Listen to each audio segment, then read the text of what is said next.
Kthehemi përsëri bashkë në studio të nderuar shikues. Hapësira që do të kemi tani është vërtet interesante, jo vetëm për atë çka do të flasim, do të bisedojmë, por edhe me personazhin që kam të ftuar në studio, një personalitet i vërtet. Zef Mazi është një nga diplomatët më me përvojë dhe më me ndikim të Shqipërisë së dekadave të fundit. Dhe shikoni se çfarë sjell librin e tij të sapo promovuar, Kosova, lufta e heshtur, diplomacia e padukshme që ndryshoi lojën. Dhe në fakt, libri mbështetet mbi këtë përvojë të jashtëzakonshme. Kam kënaqësinë e veçantë të kem zotin Mazi në studio në emisionin kjo javë. Mirë se erdhët, zoti Mazi. Mirë jeta.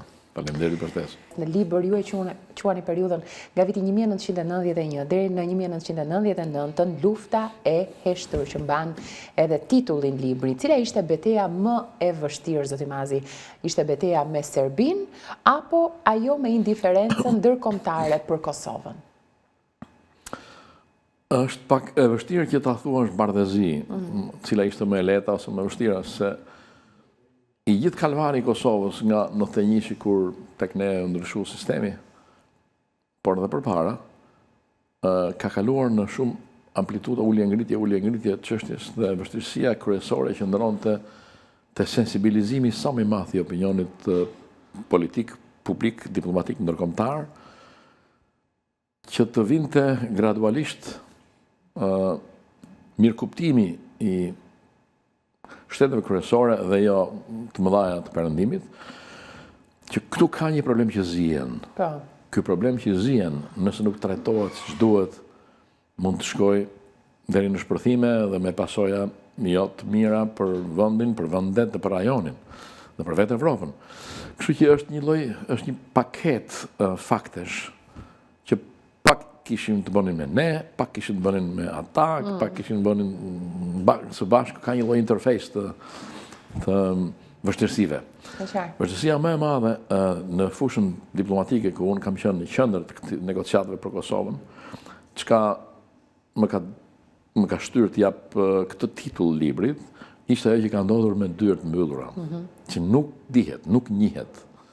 Dhe që gjithmonë ka kurreshtje dhe kërshëri, apo jo? Dhe synimi im ishte që kjo që nuk dihet, nuk duhet lënë harres, se kanë qenë vështirësi jo të vogla dhe është bërë punë kolosale që të arrihesh ky lloj sensibilizimi. Nuk ka qenë e lehtë që të futeshin publik, në lajm publik, materiale që janë ende në diskutime sipër, sepse evoluimet, dinamikat ishin të tilla që ajo që arrihet sot ndoshta zhbëhet nesër. Kështu donte një trajektore shumë të kujdesshme që e vëri një tull sot, mos i qa tull të vësh një tull tjetër nesër, por mbi të ndërtoj një tull tjetër, mbi të ndërtoj një tull tjetër gradualisht. Kështu që kjo bëri që përballë asaj që unë e quaj hezitim nga disa dhe mosdashje nga disa. Kombinimi këtyre të dyjave, hezitim, është se nuk e din mirë, apo nuk e duan, apo nuk duan ta din, apo një dashuri tjetër për dikë tjetër, për një vend tjetër, për një popullsi tjetër, apo një lidhje historike me të kaluarën e disa marrëdhënieve edhe emocionale midis disa shteteve. Kështu gjithë kjo paket përbënte vështirësi jo të vogël. Dhe unë mendova që gjithë kjo periudhë për çka unë kam pasur një arkiv mjaft të madh dokumentativ, rreth 6.000 faqe në shtëpinë time. Sepse çdo gjë që shkruaja e bëja në 2 kopje. Një kopje e maja në shtëpinë time, një kopje e dërgoja tek autoritetet përkatëse ku i takon të një ambasadori të dërgojë, tek presidenti, tek ministrit, te ministri i jashtëm, te detyrit përkatëse të ministrisë së jashtme, në parlament. Edhe shpesh kur kanalizohet në drejtime të ndryshme, në fund ti që ke qenë subjekt dhe objekt i kësaj çështje, ke një pasiguri, mos ka humbur me në zyrë, mos është diku, mos është fut në një zyrtar. Zakonisht arkivat janë shumë mirë kur shfrytëzohen, po nëse nuk shfrytëzohen, është mirë se ruhen, por nga ana tjetër nuk është mirë se nuk përdoren. E gjithmonë duhet përdoren. Kështu që unë doja të veja në dukje përmes këtij libri gjithçka është bërë me dyert mbyllura, prapa kuintave. Si është luajtur loja, çfarë manipulimesh bëheshin, çfarë mosmarrveshësh kishin, çfarë debatesh bënte dhe roli i Shqipërisë ndali këtu. Po e qartë. Dhe un kam disa pyetje lidhur për depërtuar këtu, zoti Mazi, si për shembull, sa e vështirë ishte të bindje Europën se Kosova nuk ishte çështje e brendshme e Serbisë, por në fakt ishte një krizë e paralajmëruar. Deri vonë, para se sa të kishte një lloj shpërthimi që çojnë në përdorimin e armëve, përdorimin e bombardimit nga ajri nga NATO, ka qenë e fiksuar në mentalitetin e njerëzve, veçanërisht jashtë, propaganda e madhe që ishte bërë nga ish Jugoslavia dhe nga Serbia, që Kosova s'pari është pakicë kombëtare. S'dyti është çështje e brendshme. Ndërkohë që harrohet ose pretendohej të harrohej se kushtetuta e vitit 1974 e ish Republikës Federative Socialiste të Jugosllavisë përcakton qartë me kushtetutë se aty ka 6 republika dhe 2 krahina autonome të cilat ishin dhe shtet formuese. Pra një presidenti i Kosovës në atë kohë me rotacion ishte dhe presidenti i Federatës, presidenti i Parlamentit, presidenti i Gjykatës. Dhe njëkohësisht kishte edhe një doppio standard, ajo kushtetutë që ishte njëkohësisht si krahina autonome e brenda Serbisë. Pra janë 2. Kështu që kjo kishte zonë vend se ishte propaganduar me vite të tëra që kjo kështu është. Ndërkohë që Kosova është popullsia e tretë më e madhe në Jugosllavi. Ndërkohë që Mali Zi, që ato e quhin kombësi, ka vetëm 5% popullsisë të Jugosllavisë. Ishte një problem i madh që lidhesh me të kaluarën e vjetër kur është bërë konferenca e Bujanit, dhe që në të kohë pati një tradhti të madhe që Enver Hoxha thoshte që u bë një tradhti se në konferencën e Bujanit është e shkruar që e drejta e të gjithë popullsive dhe krahinave për pavarësi, për vetëvendosje tu. Edhe unë këtë e kam cituar me data, me saktë, me fakte se kur ka ndodhur kjo. Kështu që kanë qenë pra 2. Elementi i parë është pakicë, elementi i dytë është çështje e brendshme. Të dyja këto të kombinuara e bën reflektar qëndrimin e shteteve perëndimore. Se është e tillë. Dhe është dashur një punë 5 vjeçare, 6 vjeçare që të fillojnë dhe ta kuptojnë shtetet perëndimore. Aq sa kur unë flisja shpesh ngreja zërin me të madhe, ishte një lloj crescendo e intensitetit të zërit për çështjen e Kosovës. Një ish ambasador, dhe si përcilleshit? Një ish koleg më thot më mrapa, kur ndodhi ajo që ndodhi në 99-ën, tha, kur ngrije zërin, tha, ne midis nesh, brenda Unionit, thonim, e ngren zërin Shqipëria fort se ka interes jetik, por nuk duhet jetë kështu. Kur shpërtheu, tham, kishe pas drejt.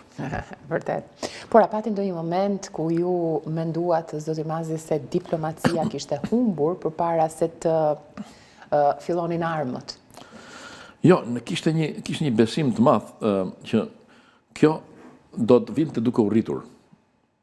Si çështje do zmadhohej dhe nuk ishte mundur që sensibiliteti të ndërpritej, rritja e sensibilitetit ndërpritej.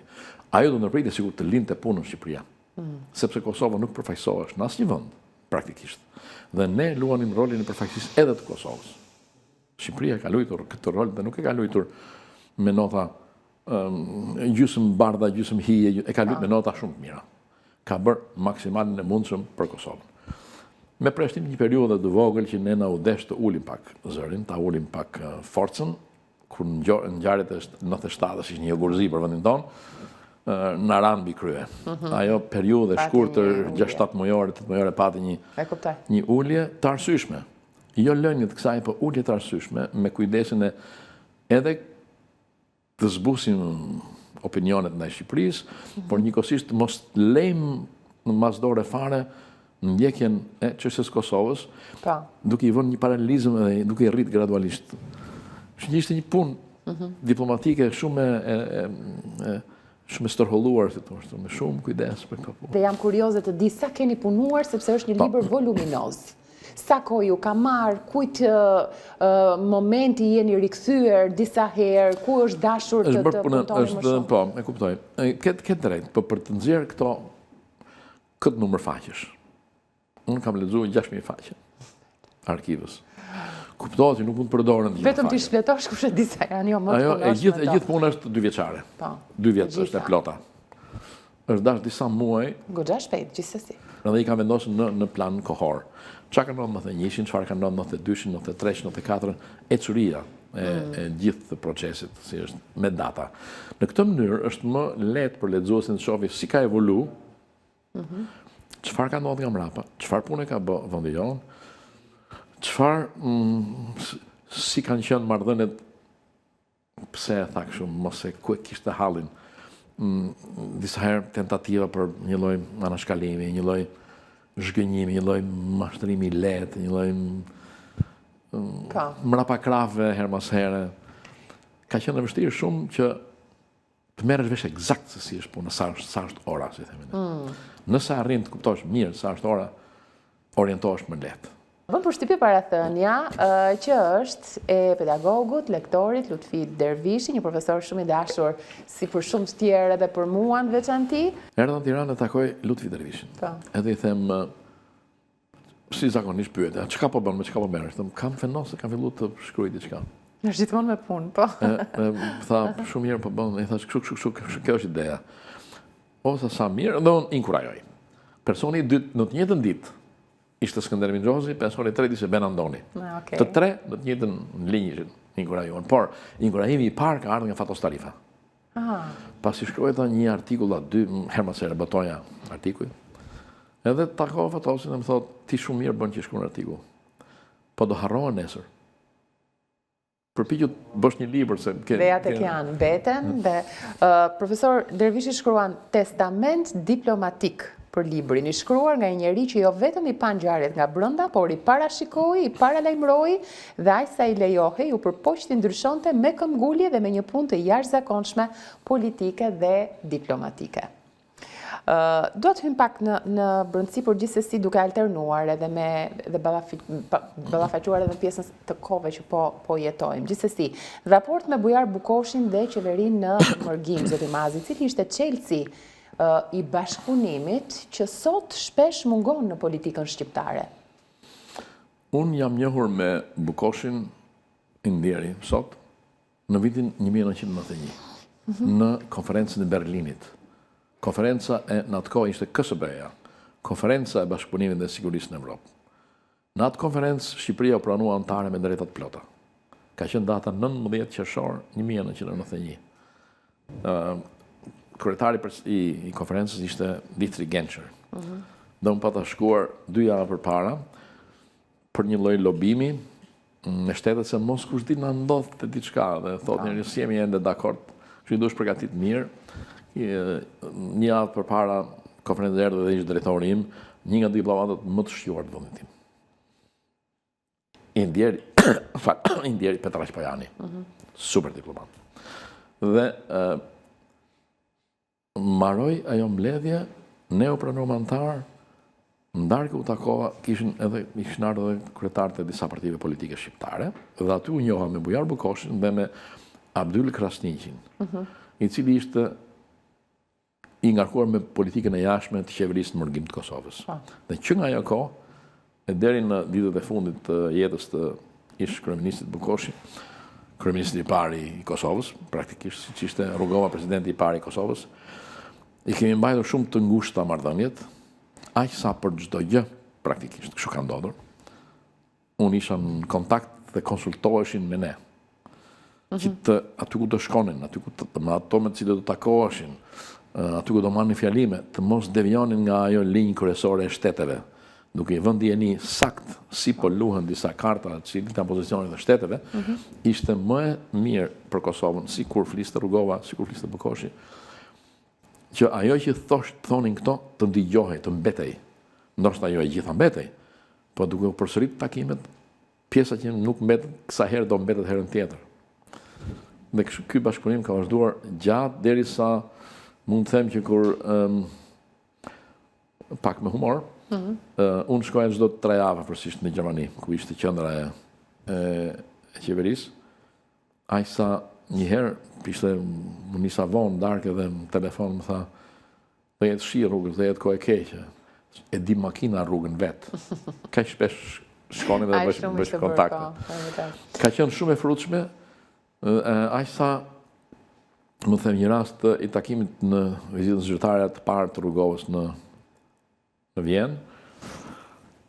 Atë natë, kur mbriti, e pyeta çfarë porosi ke, çfarë don bëjmë ne Shqipëria.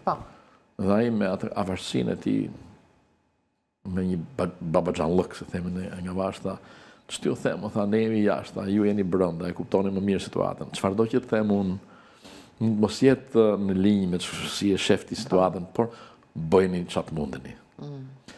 Kjo është shumë me peshë, se të hap rrugën për vendos ti atë që do, po ti dhe më dosh gabime, po se më dha liri që të veprojnë, do në shumë kujdes. Zoti Mazi, a ishte Europa, le të themi, naive apo cinike ndaj Miloševićit, sipas logjikës së politikës reale? Unë i kombinoj të dyja fjalët që thatë juve. Një kombinim mes naives dhe cinikës? Po. Herë të tingëllon të shërbente politikisht vëndeve të veta, në mënyrë si ka mundësi, nuk e shofin këto, nuk duan ta shofin, qa porosish kanë marrë nga kryeqytetet e tyre këto për të majtë të lloj qëndrimi. Sinicizmi i tyre ishte i theksuar në 4-5 vitet e para, deri në 95-96, mas Daytonit. Pastaj sigurisht sformua pak, ose më mirë, sfumimi i qëndrimeve europiane hyri më shumë në lojë, u pa më shumë kur Amerikanët e qartësuan politikën ndaj Kosovës. Se ato nuk ishin të qartë, deri nga viti 96, nuk ishin shumë të qartë. Kur ato thanë tani do të merremi ne me këtë punë, u pa që filloi një lloj tërheqje evropiane, po tërheqje evropiane gjithmonë krijon probleme. Ato tërhiqen, po e kanë pakundër përpjet. Sepse janë shtete të mëdha, shtete që kanë bërë politika të mëdha, shtete me ekonomi të madhe, me politikë të madhe, shtete me koloni shumë, shtete të gjitha bashkë, shtete të mëdha me një histori të madhe, me kulturë të madhe, dhe është vështirë që këto shtete ta lëshojnë me një herë atë për çka këto mendojnë se kjo është mirë, kjo nuk ishte mirë. Se vjen një tjetër thotë po sikur të ishte kjo kështu, jo ashtu. Kështu që çdimi këtyre ishte gradual, derisa erdhi puna erdhi në pikën e ndërhyrjes ushtarake dhe edhe aty pati probleme. Miratimi i tyre 4 shtete pati probleme. Njëri nga shtetet pati probleme. Okej. E kemi shumë afër në shtet. Cili? Një nga shtetet më afër nesh ka luajtur rol për mua në atë kohë, do duhet të lexohet libër. Me emër është, e thonë me libër. Jo për ta thënë tani në këtë moment të studio. Nuk shkon, sepse e bën pavlefshme. Qartë vërtet.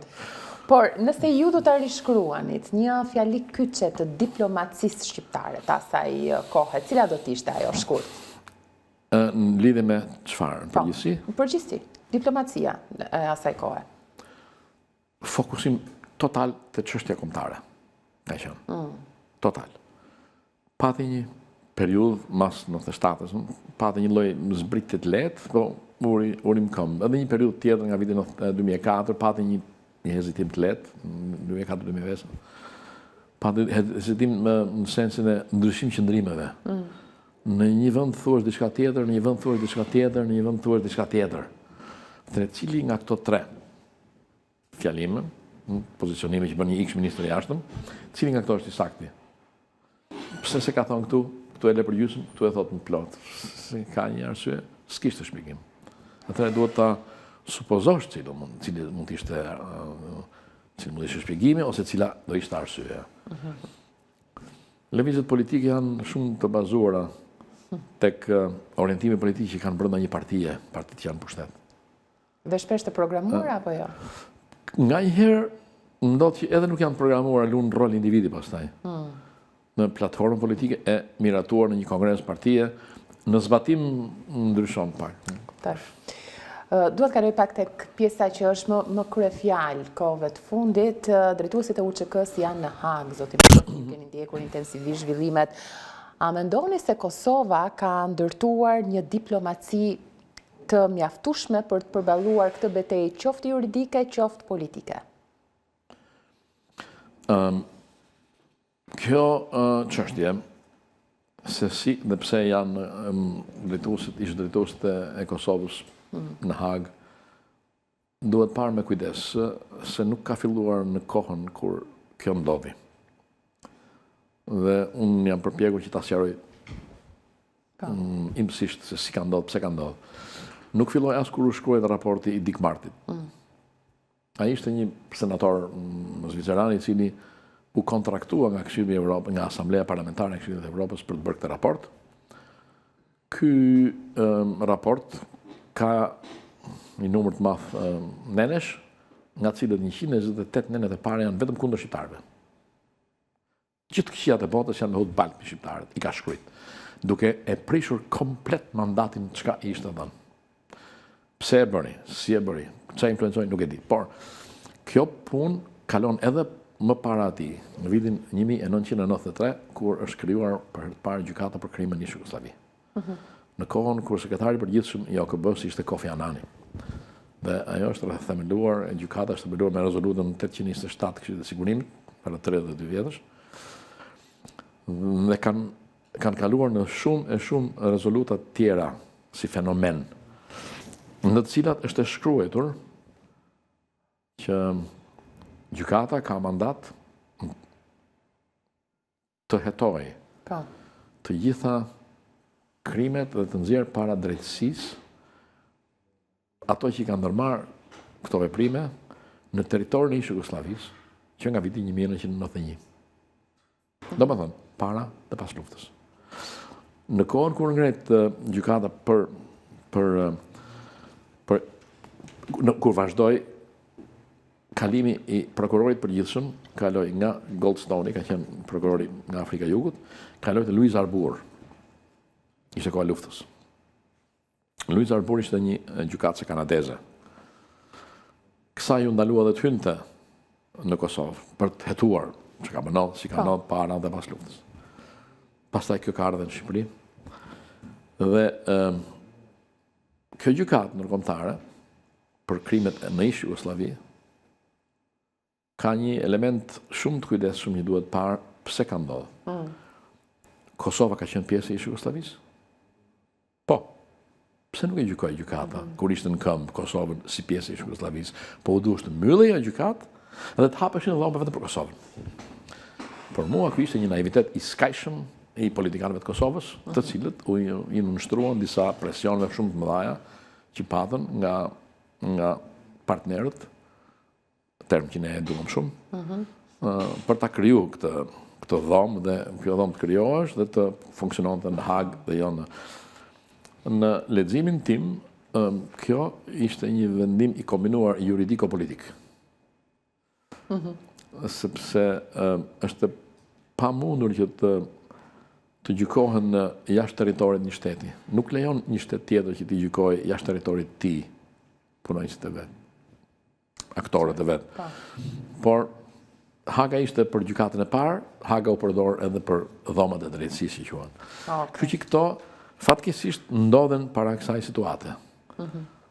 Nuk ti të them nëse prokurorët e çështjeve kanë marrë një numër shumë të madh materialesh, kanë shku, kanë hetu dhe vetë, kanë pranu materiale nga agjensitë ndryshme, nga qeveritë ndryshme, nga OJQ të ndryshme, ndoshta në disa vende duhet hequr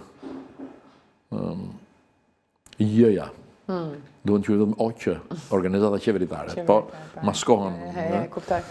Dhe këto prokurorë, pasi kanë hetu gjithë materialet që i kanë ardhur në dorë, nga burime edhe kontradiktore ndoshta, kanë përgatitur një dosje, 2 dosje, 3 nuk disa, ja kanë dhënë 3 gjykatësve, ka 3 gjykatës tash. Do varet ka këto.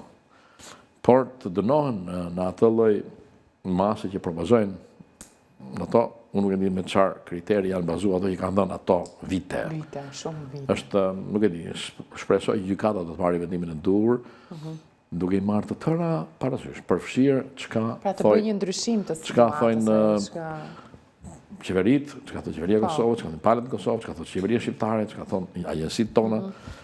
Shpresoj do të merren që të gjitha parasysh dhe ato do të kenë një lirim të shpejtë, po. Të shpresojmë pa diskutim. Nuk dihet si do shkojë kjo.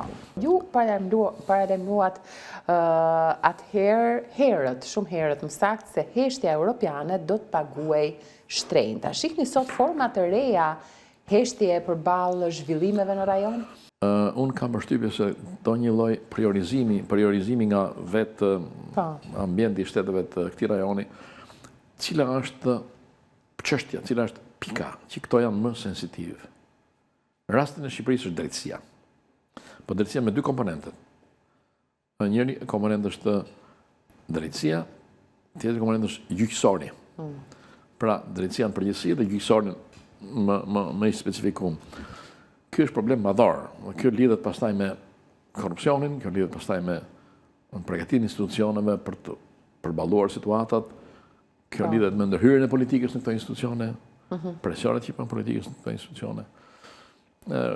Nëse nuk ka një priorizim të saktë për këto sensitivitete që janë në drejtim të shteteve, në rastin konkret shtetit tonë, që të mund të adresosh saktë, unë kam përshtypje se ne do të kemi probleme prapë. Dua t'ju pyes pak në ato që mbeten kryefjalë të aktualitetit. Integrimi në Bashkimin Evropian është gjithmonë ajo që shoqëron të mazhorancë, pra zotimi. Megjithatë, ka edhe zhvillime shumë të forta të aktualitetit politik, zhvillime shumë të forta nga drejtësia që do doja dija nga një diplomat sa dhe si e pengojnë rrugën e integrimit. Në të tilla marrëdhënie që ka një shtet me një institucion ndërkombëtar, siç është rasti i Unionit Evropian, politika gjithnjë përpiqet që ta zhveshi nga një e vërtet. Objektivin e saj për të integruar, do ta zhveshi, do ta pastrojë, kjo s'pengon, kjo s'pengon.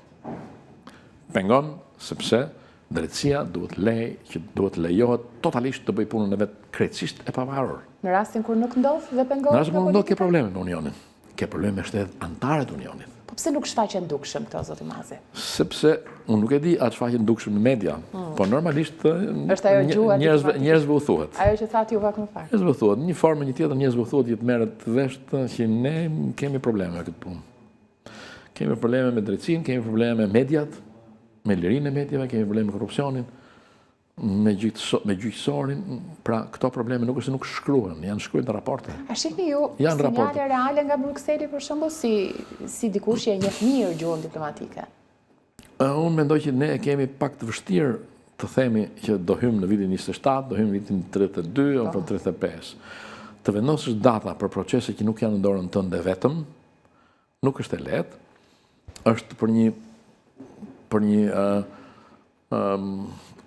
optik politike brenda vendit, lidhet me votime, lidhet me qëndrueshmërinë e partive në pushtet, lidhet me raportet pozit-opozit, por vendosja e datave për një objektiv të tillë është mendimi im nuk është objektivi i caktuar, se nëse nuk realizohet do shton, si ai që deklaron si vendi do shton, që pse shyri, cilat janë arsyet, atëherë duhet pa nëse ky objektiv që i kemi në vetes i ka mekanizmat e zbatimit.